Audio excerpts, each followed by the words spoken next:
그 3월 마지막 주인데 제가 오늘 그 요한일서 지난번에 요한일서 했는데 김천 목사님이 마지막에 제일 마지막에 하신 말씀이에요. 빛 가운데 사귐이 있다.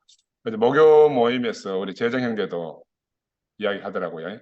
우리 김 목사님이 처음 하신 말씀도 요한일서 육체로 오신 예수라고 말씀하셨고 신표 찍기 전에 마지막 말씀도 요한일서 빛 가운데 사귐에 대해서 말씀하셨는데 제가 요한일서 1장 5절, 6절, 7절 말씀만 잠시 읽어보겠습니다. 우리가 그에게서 듣고 너희에게 전하는 소식은 이것이니 곧 하나님은 빛이시라. 그에게는 어둠이 조금도 없으시다는 것이니라. 만일 우리가 하나님과 사귐이 있다 하고 어둠에 행하면 거짓말을 하고 진리를 행하지 아니함이거니와 그가 빛 가운데 계신 것 같이 우리도 빛 가운데 행하면 우리가 서로 사귐이 있고 그 아들 예수의 피가 우리를 모든 죄에서 깨끗하게 하실 것이요. 이렇게 되어 있습니다. 그래서 이제 요한은 요한 1, 2, 3서를 쓰게 된 이유가 초대교회에 이미 벌써 그 말구에서 태어나가지고 그 일생을 갖다가 죽음을 안고 사신 예수를 신으로 높이는 그런 사회적 분위기 때문에 이래서는 안 되겠다는 생각으로 육체로 오신 분, 이분은 바로 육체를 가지고 오신 분이라는 것을 증거하지 않으면 안 되는 그런 상황 속에서 요한일서를 썼다고 하잖아요. 그죠? 예수는 몸을 가진 우리와 똑같은 사람이다. 그래서 주변 환경은 우리가 가까이 살아보면 나와 다르게 너무너무 이제 훌륭하신 분이라든지 뛰어난 분을 보게 되면 우리는 나하고 똑같다는 말을 하기가 참 힘들거든요. 그래서 자꾸 이제 높이다가 보면은 이제 영웅 신으로 갈 수 있는 이런 형편이 벌어지기도 하지 않습니까? 그죠? 그래서 예수는 말 위에서 태어나가지고 정말 비참한 자리에서 태어났어. 마지막에 신이 되어버린다 그러면 이상하게 되는 거라. 이 재정이가 아주 재밌는 말을 하던데 그걸 말 위에서 태어나가지고 신이 되었다. 그럼 처음 시작과 끝이 다르기 때문에 이단이라는 거라. 야, 나는 그래서 우리 재정이 말이 참 재밌다. 끝이 달라지면 이단이라 그러잖아요. 그 시작과 끝이 다르면 이단이니까 우리 인생은 어떻게 돼야 되겠습니까? 우리는 시작과 끝이 하나여야 되거든, 그지?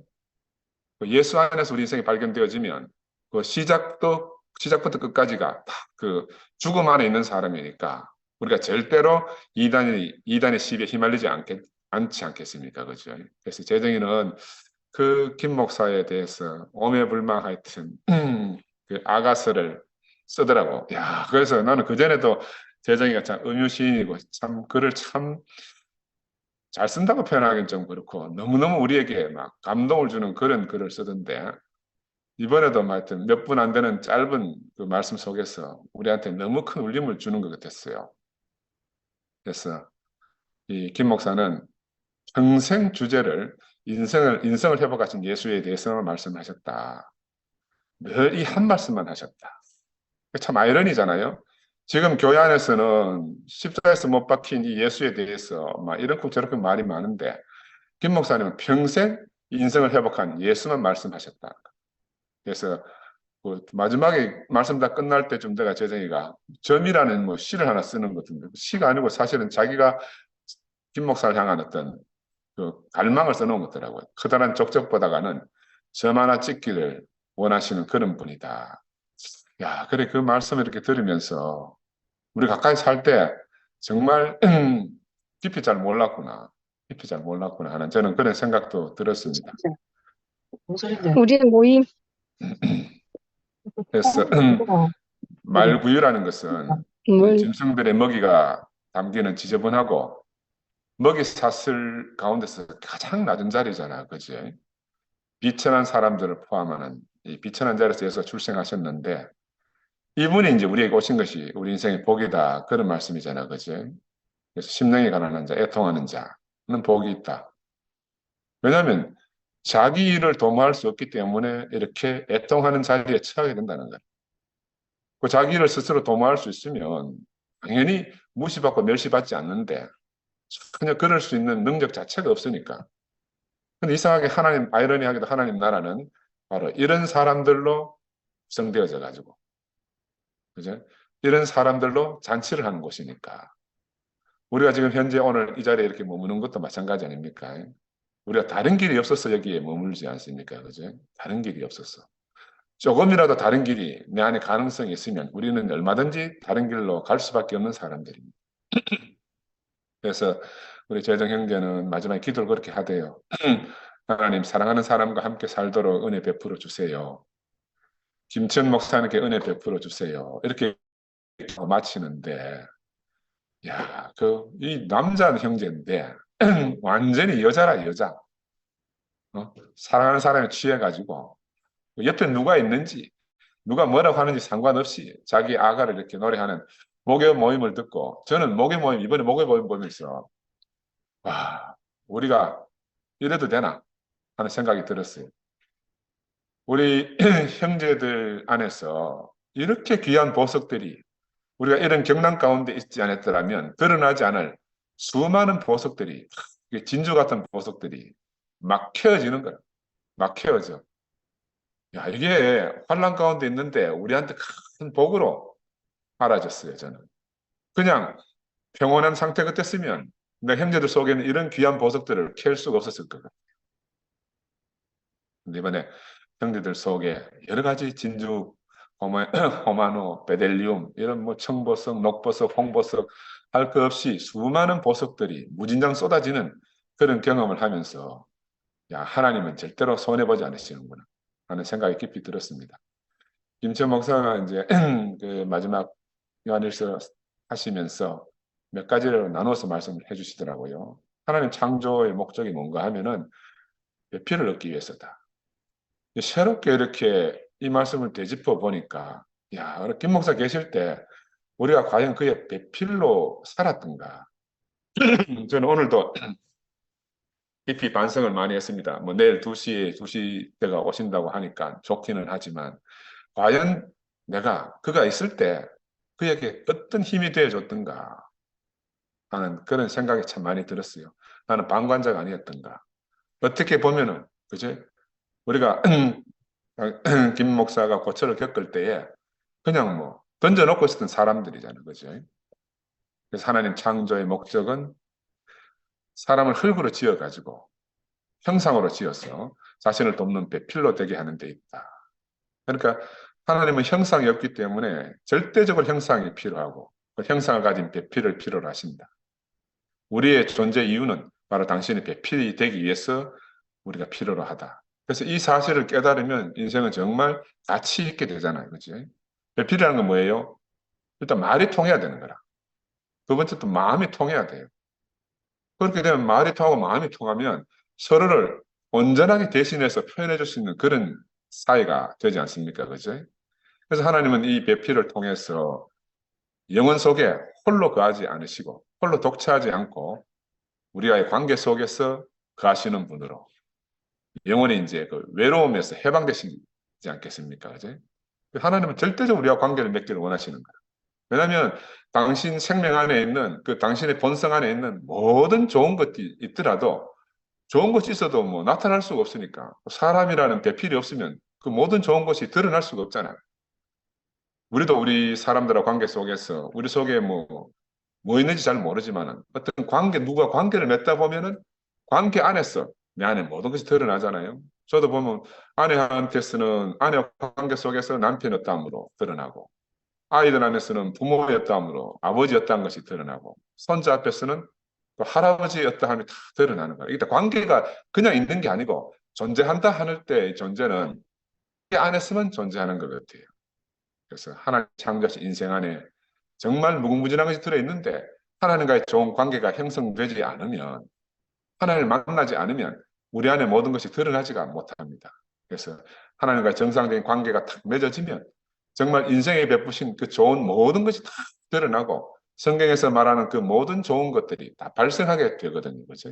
영생도, 구속도, 사랑도, 기쁨도, 화평도 이 모든 것이 사실은 관계 속에서 드러나는 거다. 이렇게 볼 수가 있습니다. 관계 안에 있으면 흐름이 발생하고요. 우리가 누구를 만나면 무엇이 흘러가잖아. 그죠? 무엇이 흐르게 됩니다. 근데 어떤 사람을 누구를 또 만나면 또 탁 막히잖아요. 벽처럼.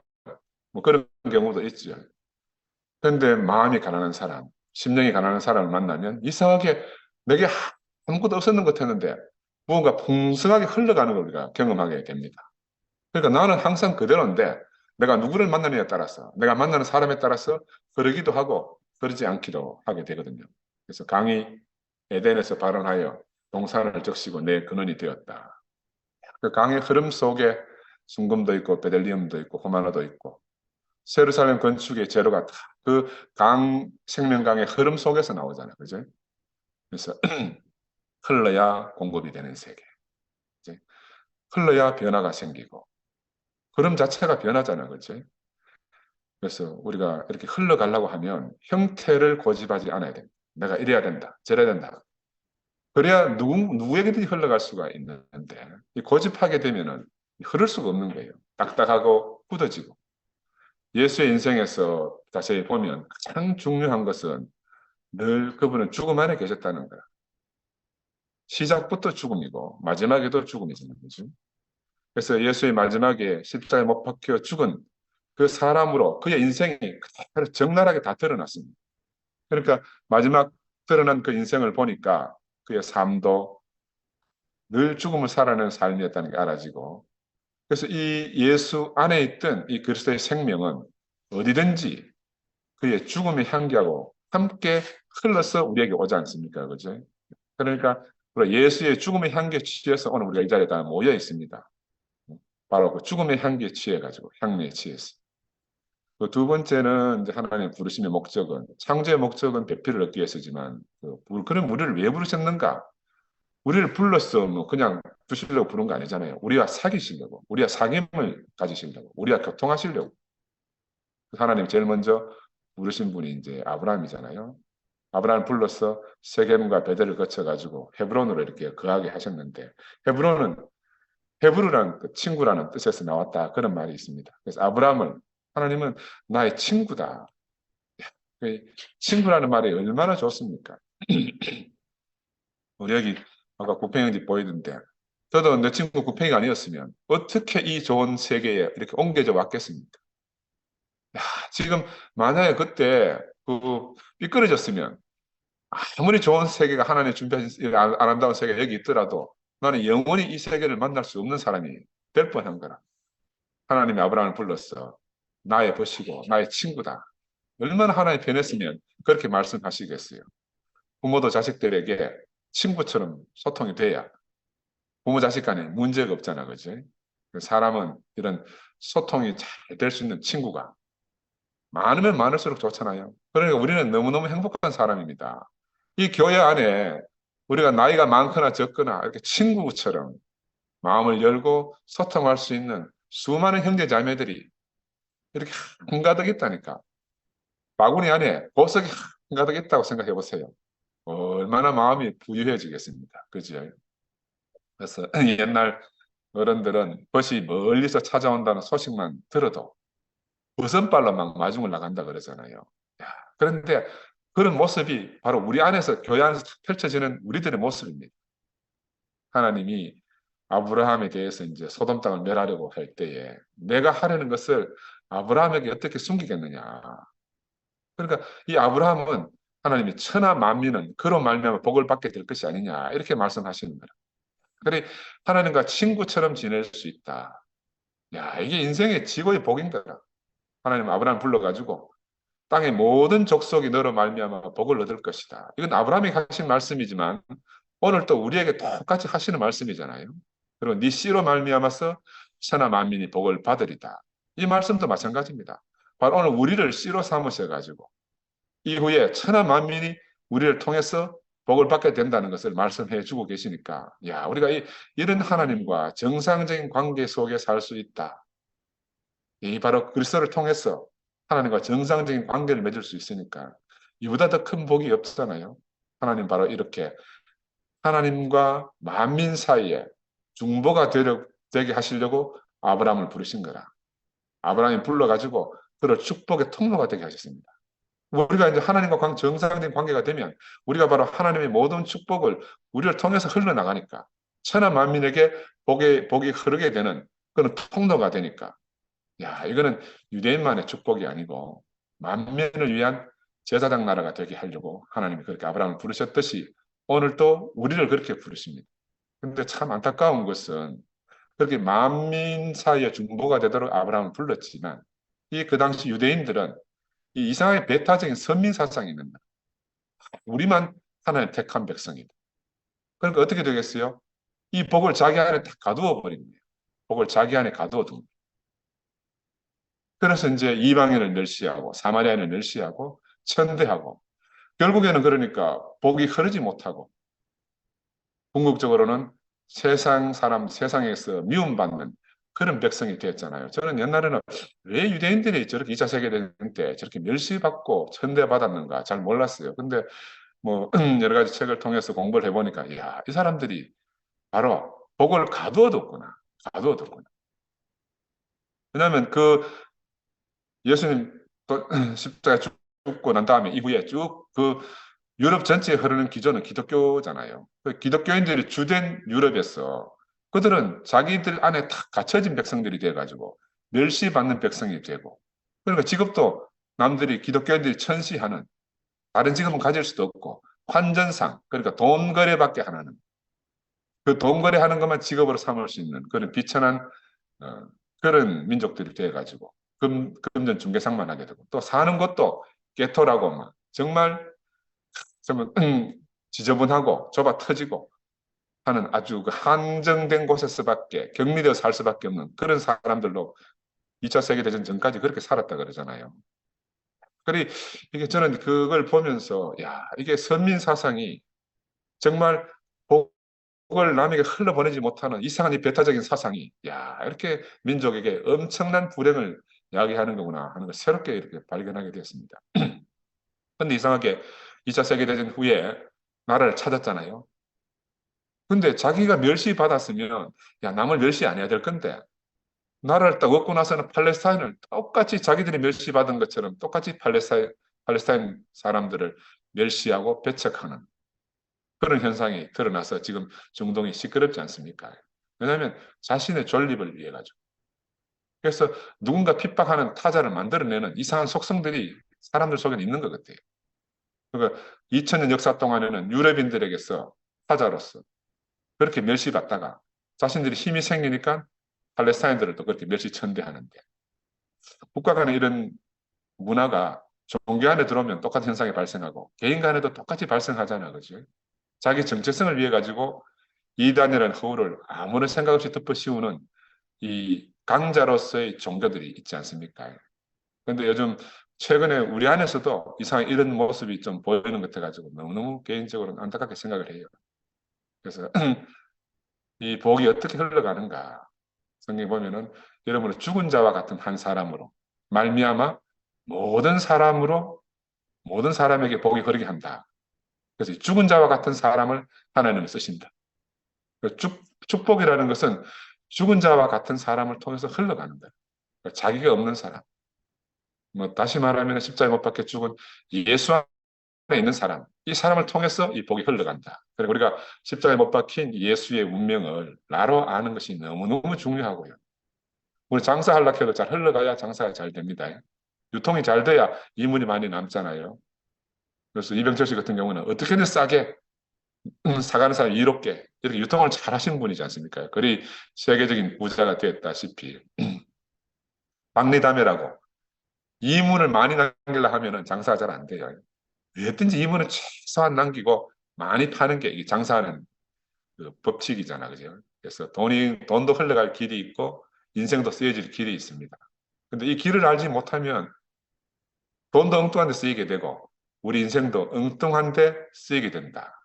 그래서 십자가에 못 박힌 예수로 인해서 우리가 인생에 참 자유를 얻었지만 이 자유가 얻었더라도 자유 자체가 중요한 게 아니고 이 자유가 흘러갈 길이 있어야 되는 거예요.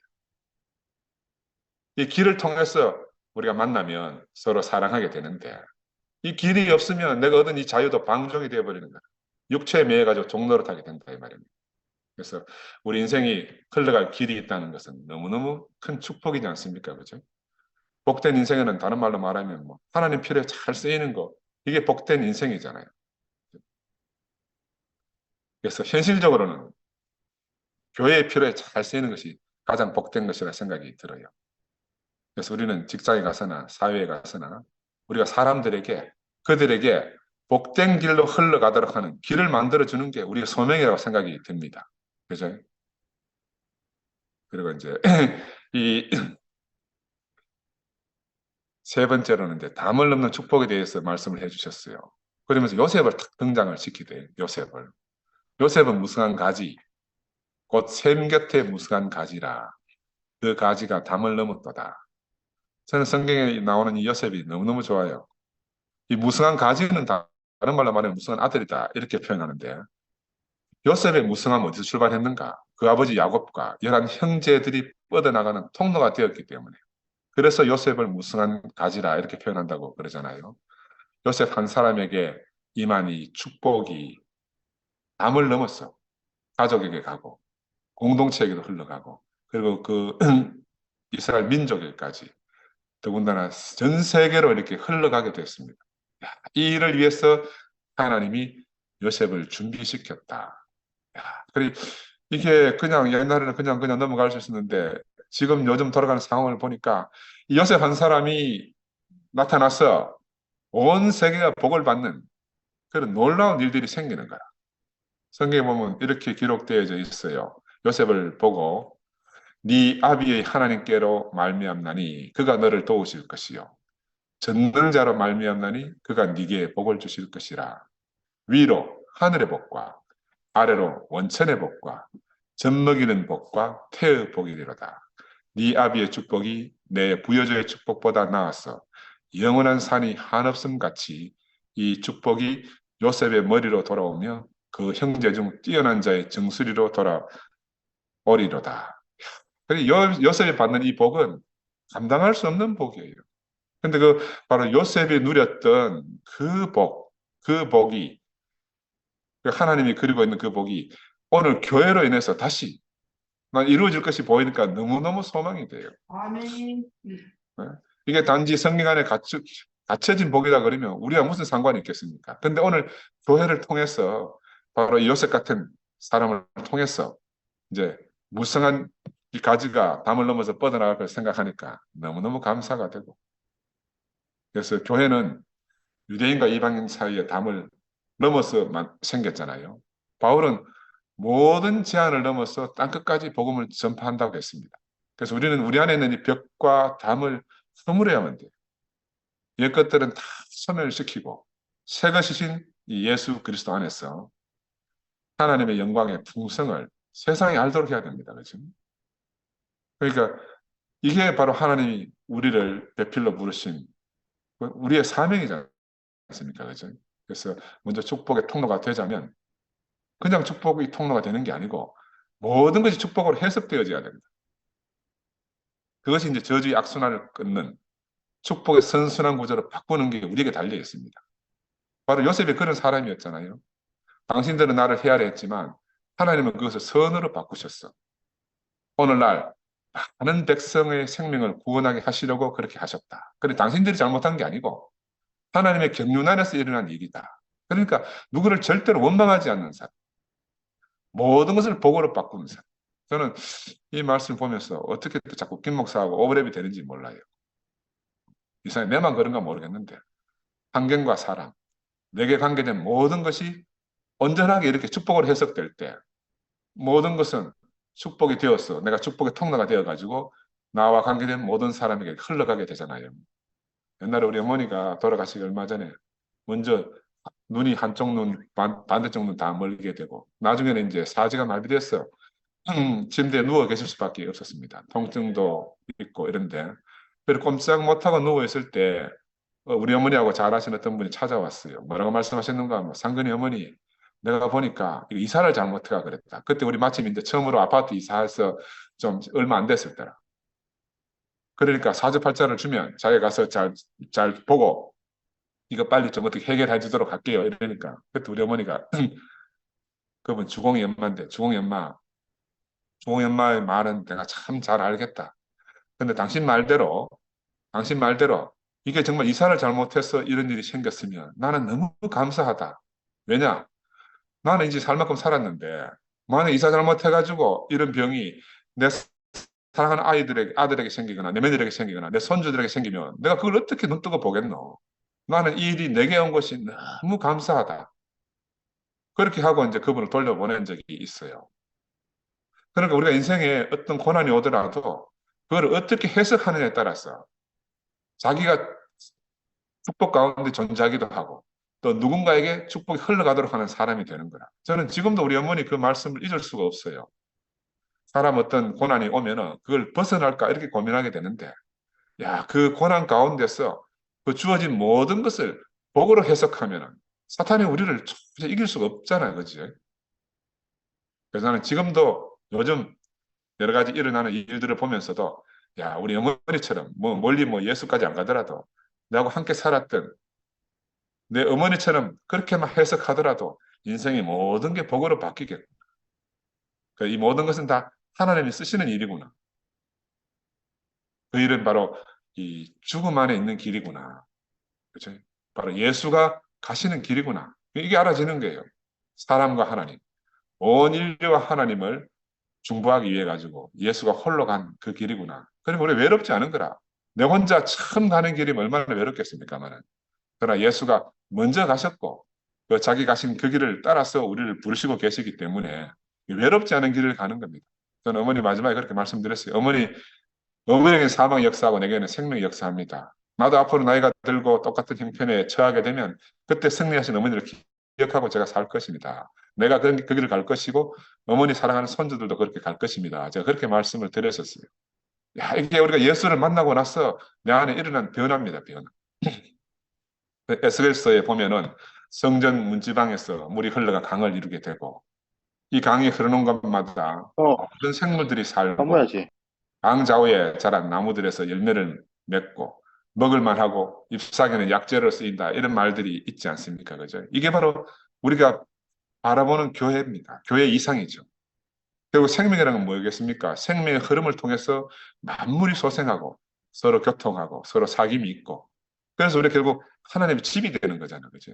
지금 우리 연합순회 많은 형제자매들이 들어오셔가지고 우리 서로 교통하고 서로 흘러서 하나님의 집으로 지어져 가지 않습니까? 그죠? 그래서 교회는 생명 강물이 흐르는 곳에 생명나무가 자라 열매를 맺고 잎사귀가 만국을 치료하는 약이 되는 곳. 이게 바로 교회가 아니고 뭐겠습니까? 그죠? 밤이 없는 이곳. 항상 문이 열려 있고. 이제 세상 모든 사람들이 각 영광과 종교를 가지고 이 나라를 찾아오지 않겠습니까? 그죠?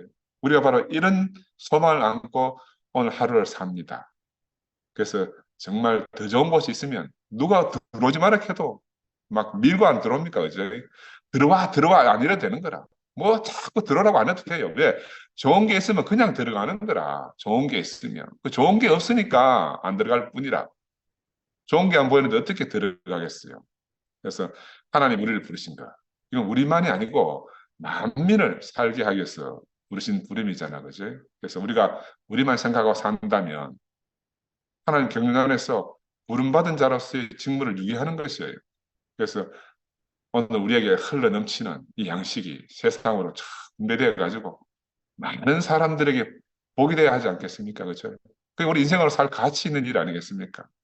오늘 많은 사람들이 예수를 따르는 삶을 살기를 원하지만 갈 교회가 없다 그러잖아요. 들을 말씀이 없다 그러잖아요. 먹을 양식이 없다고 합니다. 근데 예수는 뭐라고 말했는가 하면 주사할 것이 많은데 일꾼이 적다. 주사할 것이 많은데 일꾼이 적다. 그러니까 주인에게 주사할 일꾼을 보내달라고 그렇게 기도하는 모습이 성경에 나오지 않습니까? 이제. 근데 예수는 내 눈을 들어 밭을 보라. 휘어져 추수할 때가 되었다. 우리 눈에 그렇게 복된 눈으로 바뀌면 얼마나 좋겠습니까? 우리에게 주신 은혜가 담을 넘어서 만민에게 흐르는 축복이 되고 어떤 특별한 종교, 특별한 교리, 어떤 특정한 세대, 그 시대의 담을 넘어가지고 오고 오는 모든 세대가 함께 누리는 축복. 이 축복을 요셉이 다 받았는데 오늘 우리 자신이 다 요셉이고요. 또 난 한편 내일 이제 교회 앞에 오신다는 그 김 목사님을 생각하면 야, 이분이 바로 요셉이구나.